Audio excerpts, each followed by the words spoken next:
বাড়িতে আজকে গেস্ট আসবে আর তাদের সঙ্গে তাদের বাচ্চারাও আসবে। ওই বাচ্চাদের জন্য আমি কি করে ডিলিশিয়াস মার্বেল চকলেট বানালাম 5 মিনিটের মধ্যে, চলুন দেখে নিই। তার আগে বলে নিই, আমি সুপর্ণা, কুকারি ডিলাইট থেকে। প্রথমে আমি ডার্ক আর মিল্ক কম্পাউন্ড চকলেট নিয়েছি, সেগুলো ছোট্ট ছোট্ট পিস করে কেটে ডাবল বয়েলিং মেথডে মেল্ট করে নিলাম।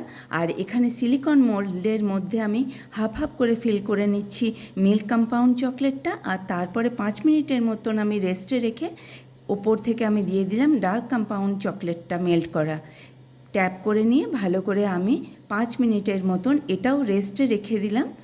ওপর থেকে আমি মিল্ক চকলেটের মধ্যে স্পাইরাল করে দিচ্ছি মার্বেল এফেক্ট দেওয়ার জন্য। 10 মিনিটস হয়ে গেছে, চকলেটগুলো এবার ডিমোল্ড করে নিলাম। দেখুন কত সুন্দর সাইন। অবশ্যই এই চকলেটগুলো ট্রাই করবেন, খুব কম সময়ে এই মার্বেল চকলেটগুলো রেডি হয়ে যায়। এই রেসিপিটা যদি আপনাদের ভালো লেগে থাকে অবশ্যই লাইক, শেয়ার, সাবস্ক্রাইব করার অনুরোধ রইল। নমস্কার।